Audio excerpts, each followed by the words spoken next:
Halo guys, balik lagi sama gue Muhammad Taqwa. Di video kali ini gue bakal ngasih tau ke kalian gimana cara gue bisa dapet beasiswa full S2 di Jepang. Tepatnya sih di Okayama University guys. Jadi video kali ini alurnya tuh gue bakal ceritain 3 poin ya. Yang pertama itu gue bakal ceritain cara gue daftar S2 di Jepang. Terus yang kedua, gue bakal kasih tau ke kalian proses cara dapet beasiswa di Jepang atau di Universitas Jepang. Yang ketiga itu berapa sih nominal yang gue dapet dan selama gue kuliah di S2 guys. Pertama tuh ya, gimana cara gue bisa masuk S2 di Jepang itu. Karena gue alhamdulillah udah ada pengalaman sekolah S1 di Jepang juga guys, di universitas yang sama. Nah habis itu gue daftar ke S2 yang gue tuju itu. Jadi sekitar 6 bulan sebelum gue lulus kuliah S1. Jadi kalau misalnya kalian ya udah lulus SMA, kalian harus bisa ini guys, mulai tahu kapan jadwal pendaftaran, udah harus mulai mikir kapan sih si institusi tersebut itu bakal nawarin pendaftaran masuk kuliah. Itu mulai dari kuliah itu udah harus kalian biasain untuk tahu tentang info tersebut guys.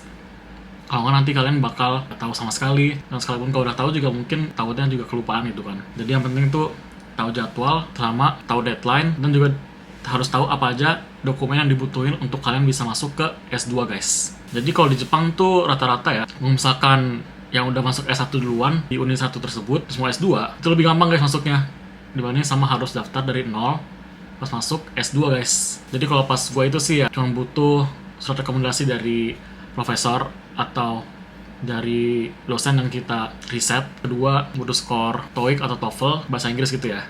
Terus kalau misalkan kalian punya sertifikat bahasa Jepang, misalkan JLPT N2, N1, itu lebih membantu dan lebih membesarkan peluang kalian untuk masuk ke S2 di Jepang guys. Nah terus nih yang paling penting lagi nih ya, kalau di univ gue sih itu kan untuk pilih jurusannya atau departemen yang gue mau riset di S2 itu gue pertama lihat dulu guys di website Okayama University itu ada profesor siapa aja.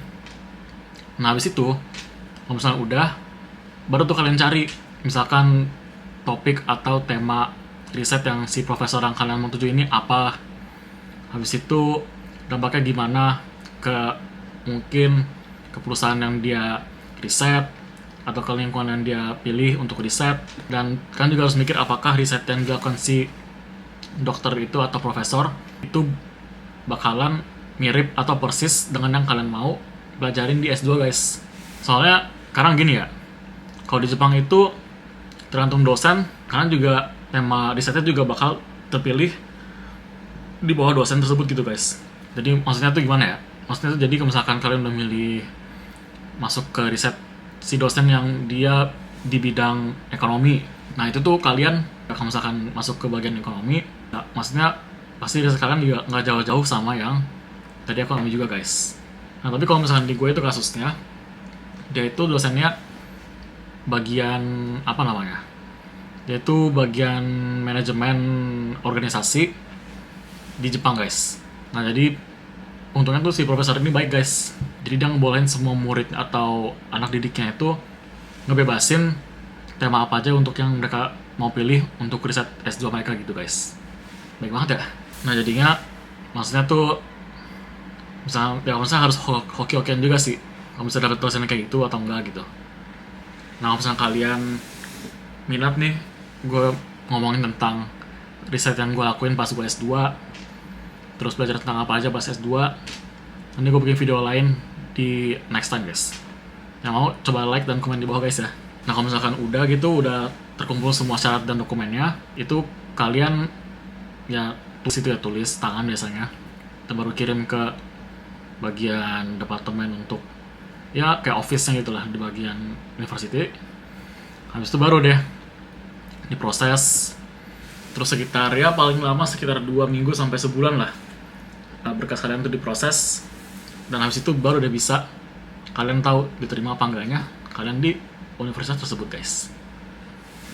Dan oh ya, gue lupa nih ngomong ke kalian kalau dokumen-dokumen yang dibutuhin buat masuk ke univ itu pastinya berbeda-beda ya tergantung univ.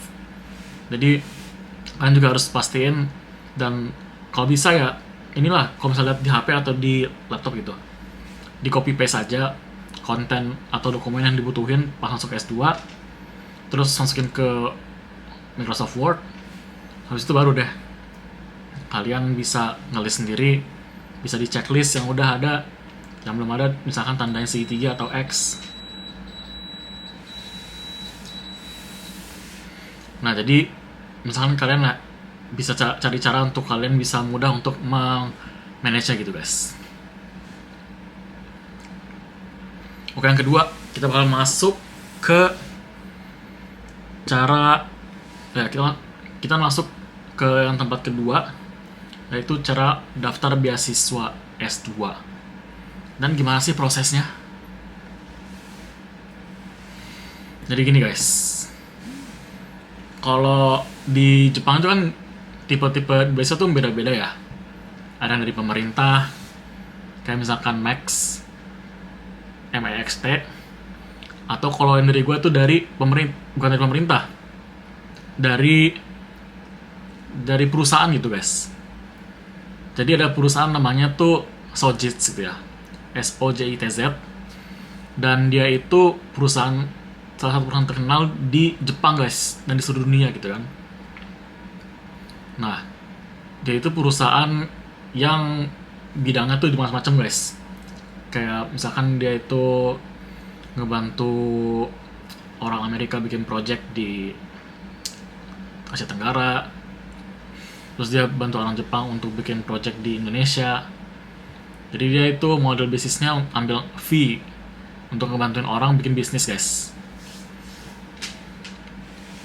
Nah makanya tuh gue alhamdulillah bisa dapat beasiswa dari situ. Nah jadi itu sekitar tahun 2022 gitu guys ya. Bulan April Mei itu kan sekitar baru masuk tahun baru ajaran orang Jepang guys. Nggak kayak Indonesia atau di Amerika gitu kan. Biasanya kan bulan mungkin Juli atau mungkin September kan. Nah karena baru masuk tahun ajaran baru, jadi tuh pasti banyak banget tuh informasi tentang beasiswa, tentang rumah untuk untuk anak-anak beasiswa.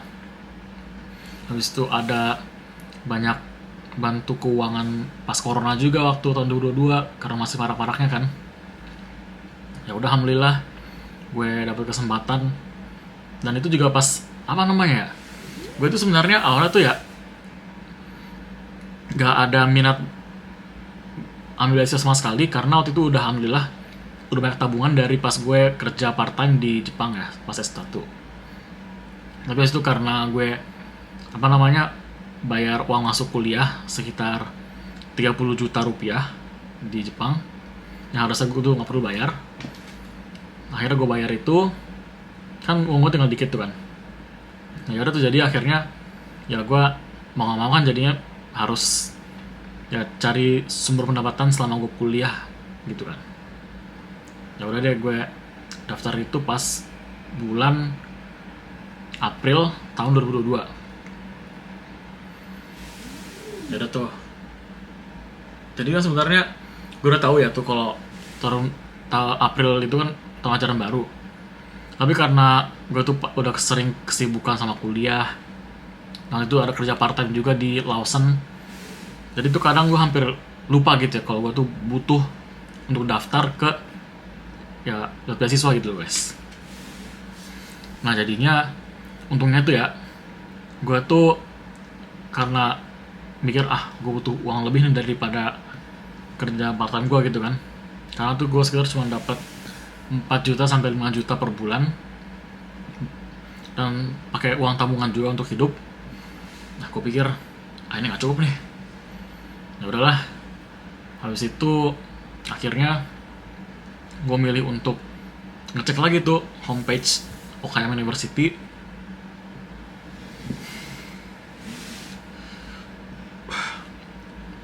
Dan alhamdulillah guys, nemu gue beasiswa Okayama University. Alhamdulillah guys, gue bisa nemu beasiswa yang tadi tuh Sojitz di homepage Okayama University guys. Dan tau gak guys, deadline dari beasiswa tersebut itu sebenarnya tinggal seminggu lagi loh guys. Seminggu terakhir guys, gila. Waktu itu weird banget tuh pas gue pas gue mau ngasih dokumen ke si dosen gue tuh kayak dia marah banget tuh gara-gara gue tuh kan kayak mepet gitu kan. Harus kan orang Jepang juga maksudnya nggak suka mepet, dan apalagi si dosen tuh kan orang sibuk. Tapi alhamdulillah guys, si dosen ini ya dia baik hati, dan akhirnya ya gue dikasih dikasih kelenggangan buat didaftarin karena gue butuh rekomendasi dari dia. Dan akhirnya ya udah deh, gue bisa dapat beasiswa itu, dan itu diseleksi guys. Jadi ada sekitar ya 2 seleksi gitu ya. Pertama dokumen kayak masukin IPK S1 sama semester sebelumnya pas S2. Jadi itu gue daftar pas semester 2 gitu ya guys. Nah, habis itu ya udah tuh kasih itu, terus tulis biodata macam-macam, tambah rekomendasi ngasih dosen, sama nulis esai buat beasiswanya. Alhamdulillah guys, gue dapet beasiswanya. Itu lu mau tau gak guys? Gue tuh dapat beasiswa dipilih dari semua orang ya yang daftar di Okayama University itu. Cuman 2 orang guys terpilih dari nggak tahu tuh berapa banyak yang daftar itu kan. Ya udah tuh, akhirnya gue dan si orang lagi orang Afrika dia dapat juga. BTW juga teman gue tuh ada di video sebelumnya guys, si Nanasang ini yang dia sekarang kerja IT di Tokyo. Jadi kalau kalian mau cek videonya bisa lihat mungkin di rekomendasi ya guys, atau cek di channel gue ini. Nah terus ya udah gue dapat sama dia kan, makanya gue juga bisa kenal sama teman gue itu si Nanasang, karena kita sama-sama anak beasiswa dari Sojitz guys. Nah ya udah deh, karena udah dapat beasiswa alhamdulillah. Habis kita dapat beasiswa tuh kita di email sama si Sojitz ini kalau kita dapat beasiswanya gitu loh guys. Habis itu ya udah kita nulis dokumen lagi, biodata, sama minta tanda tangan dari si dosen kalau kita tuh dapat beasiswa gitu guys. Jadi ya alhamdulillah bisa dapat beasiswanya dan bisa hidup aman, tentram, dan nyaman selama S2 guys di Jepang. Dan yang terakhir guys, nominal. Sebenarnya berapa banyak sih yang gue dapet selama gue tuh dikasih uang beasiswa dari si Sojitz? Oke guys, dan oh ya berapa lama juga ya gue bisa dapet uang itu. Jadi gue tuh dapet uangnya tuh sekitar 10 juta rupiah atau sekitar 100.000 yen. Jadi gini guys, sebenarnya tuh ada banyak ya tipe beasiswa yang bisa ngasih lebih gitu kan daripada Sojitz, dari 100.000 yen per bulan gitu kan. Misalnya kayak beasiswa Rotary, beasiswa Ajinomoto, dan lain-lain gitu kan, ada banyak. Tapi alhamdulillah entah kenapa Allah ngasih gue jalan buat dapat beasiswa Sojitz. Alhamdulillah, dan gue bisa di take care sama Allah dan Sojitz, dan gue bisa lulus S2 tanpa harus ngulang. Jadi alhamdulillah gue bisa dapat 100.000 yen per bulan, ditambah gue waktu itu Lawson part time job ya, Lawson sekitar 4 juta sampai 5 juta. Jadi gue udah dapat gaji selama gue S2 tuh sekitar 15 juta sampai 16 juta per bulannya guys. Dan itu tanpa dipotong pajak, karena itu pendapatan masih di bawah 300 juta per tahun ya. Oke, jadi itu adalah video gue gimana cara daftar beasiswa, cara gue daftar kuliah di Jepang, terus cara gue daftar beasiswa dan prosesnya gimana, dan terakhir itu adalah nominal dari beasiswa yang gue dapat selama gue S2 di Jepang. Oke, jadi thank you so much guys yang udah nonton video ini. Jangan lupa like, share, subscribe, and jangan lupa nonton video lainnya, and I'll see you in the next video.